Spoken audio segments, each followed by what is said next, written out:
अगर तुम पूरे श्योर हो कि तुम इस मार्क्स से ज़्यादा स्कोर कर पाओगे तब तुम एग्ज़ाम दे दो। अगर तुम्हें लग रहा है नहीं तुम 60 से ज़्यादा स्कोर नहीं कर पाओगे तब भी दोस्तों एग्ज़ाम दे दो। क्यों? क्योंकि दोस्तों अभी जो आपको रिपोर्ट मिलेगा उसमें तो आपका आया 60, लेकिन मान लो आपने फिर से एग्ज़ाम दिया और वहाँ पर आपका आया 55, तो यहाँ पर आपका कौन सा मार्क्स प्रेजेंट होगा? तो दोस्तों यहाँ पर आपका मार्क्स प्रेजेंट होगा ये 60 वाला।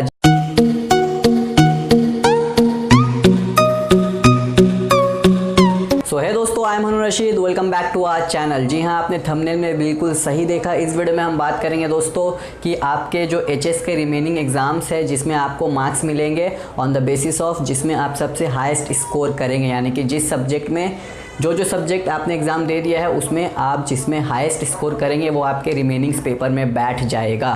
तो उसी के ऊपर हम डिस्कस करेंगे और मैं आपको बताऊंगा कि आपको रिमेनिंग एग्ज़ाम्स देना चाहिए या नहीं। और दोस्तों वीडियो के लास्ट में मैं आपको एक ऐसी चीज़ बताऊंगा जिससे कि आप बहुत खुश होगे। वो अभी नहीं बताऊंगा, वो मैं आपको वीडियो के लास्ट में बताऊंगा। तो चलिए वीडियो को शुरू करते हैं। तो दोस्तों यहाँ पर हम तीनों स्ट्रीम के बारे में बात करेंगे, साइंस, कॉमर्स, आर्ट्स। तो सबसे पहले हम शुरुआत करते हैं कॉमर्स से।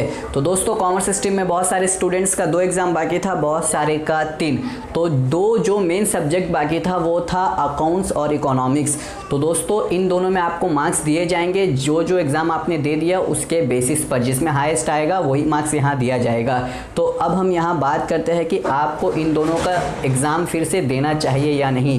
ये मेरा सिर्फ सजेशन है, बाकी तो आपके ऊपर है। आप देना चाहे तो आप दे सकते हैं, नहीं देना चाहे तो आप मत दीजिए। तो दोस्तों अगर आप मुझसे पूछो कि अकाउंट्स और इकोनॉमिक्स का एग्जाम देना चाहिए या नहीं तो मैं आपको मना करूंगा, क्योंकि कॉमर्स स्ट्रीम में सबसे ज़्यादा मार्क्स कम आते हैं स्टूडेंट्स का अकाउंटेंसी और इकोनॉमिक्स में। इकोनॉमिक्स में तो अकाउंटेंसी से भी कम आते हैं। तो दोस्तों अकाउंटेंसी में आपका प्रोफोमा का मार्क्स मिलता है, लेकिन हाँ अगर आप उसे गलत करो तो उसका मार्क्स कटता भी है और यहाँ पर स्टेप मार्किंग का भी केस है। तो मेरी राय तो यही है कि आपने जो रिमेनिंग एग्जाम्स दे दिया वहाँ से जो हाईएस्ट मार्क्स आएगा आप यहाँ पर ले लो। जी हाँ, इसका एग्ज़ाम आप मत दो दोबारा।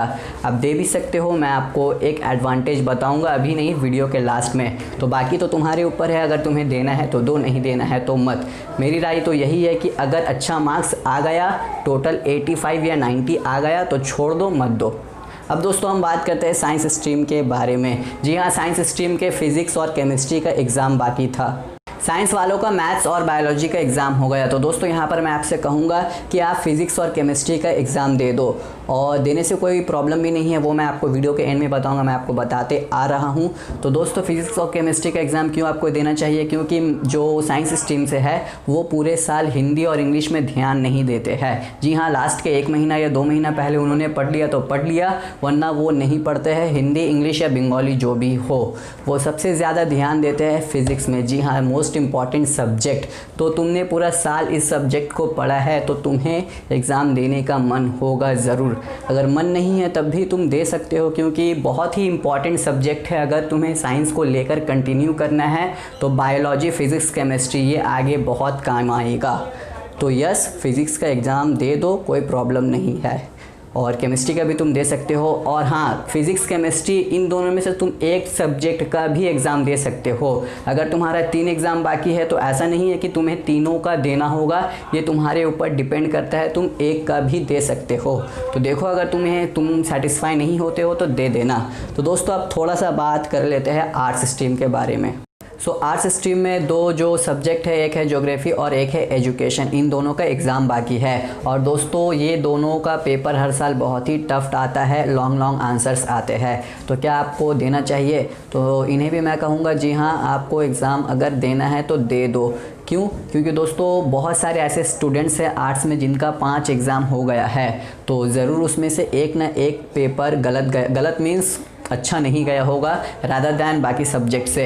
तो अगर आपका कोई एक ऐसा पेपर है जिसका एग्ज़ाम अच्छा नहीं गया तो आपका जो 1 या 2 पेपर आर्ट्स के जो भी बचे हैं आप दे दो।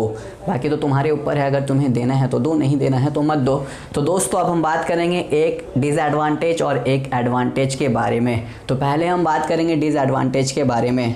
तो दोस्तों अभी जो तुम्हारा कॉपी चेकिंग होगा, यानी कि जो अभी रिज़ल्ट आएगा उससे पहले जो कॉपी चेकिंग होगा बहुत ही इजी कॉपी चेकिंग होगा। जी हाँ, आप अपना दिमाग लगाइए कि एग्जामिनर खुद से ज़्यादा मार्क्स देंगे, वो स्पीड में कॉपी साइन करेंगे, क्योंकि बोर्ड ने उन्हें दबाव दिया है कि रिज़ल्ट 31 जुलाई तक रखना है। तो अच्छे अच्छे बड़े बड़े मार्क्स सभी को मिलेंगे।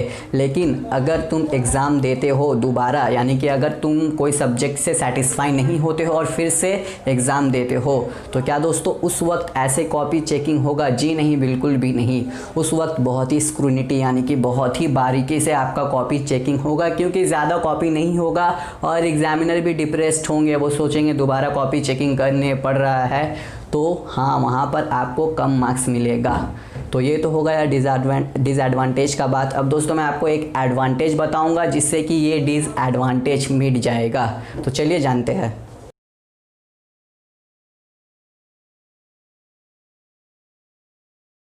तो मान लो तुम्हारा रिज़ल्ट आ गया और दोस्तों हम किसी भी एक स्पेसिफिक सब्जेक्ट को ले लेते हैं। तो चलिए हम फिज़िक्स को ले लेते हैं।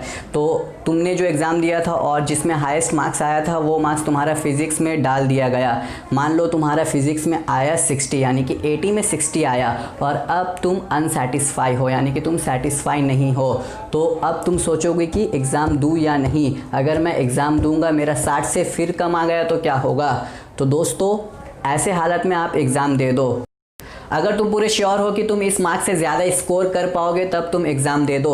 अगर तुम्हें लग रहा है नहीं तुम 60 से ज़्यादा स्कोर नहीं कर पाओगे, तब भी दोस्तों एग्ज़ाम दे दो। क्यों? क्योंकि दोस्तों अभी जो आपको रिपोर्ट मिलेगा उसमें तो आपका आया 60, लेकिन मान लो आपने फिर से एग्ज़ाम दिया और वहाँ पर आपका आया 55, तो यहाँ पर आपका कौन सा मार्क्स प्रेजेंट होगा? तो दोस्तों यहाँ पर आपका मार्क्स प्रेजेंट होगा ये 60 वाला। जी हाँ, जो जिसमें ज़्यादा है। अगर आप यहाँ और ज़्यादा ला देते हो, यहाँ अगर आप 70 ला देते हो, तब तो आप इसे प्रेजेंट कर सकते हो, नहीं तो दोस्तों आप इसे भी प्रेजेंट कर सकते हो। CBSE का इम्प्रूवमेंट एग्ज़ाम होता है और वहाँ पर रूल बिल्कुल यही है कि अगर तुमने जो पहले एग्ज़ाम दिया वहाँ पर तुम्हारा जितना मार्क्स आया और फिर तुमने फिर से एग्ज़ाम दिया, वहाँ पर तुम्हारा जो जितना मार्क्स आया, इन दोनों में जो हाईएस्ट होगा वही आपका काउंट होगा। ये CBSE का रूल है। और दोस्तों यहाँ पर भी यही रूल है। आप अपना कॉमन सेंस यूज़ करें तो आपके पास ये जो पहले वाला रिज़ल्ट है ये तो आपके पास है ना। तो अगर आप किसी कॉलेज में भी जाओगे तो आपका जो दूसरा रिज़ल्ट आएगा, मीन्स जो आपने फिर से एग्ज़ाम दिया है वो रिज़ल्ट आएगा, उसे आप मत ले जाना, आप इसे लेकर जाना। तो जहाँ पर यानी कि जिस रिज़ल्ट में आपका मार्क्स ज़्यादा होगा वही प्रेजेंट होगा। जी हाँ, वही प्रेजेंटेबल रिज़ल्ट होगा आपका। अगर आपको लग रहा है कि मैं ऐसे ही कह रहा हूँ तो आप जाए अपनी टीचर को कॉल करें, पता करिए, आपको पता चल जाएगा।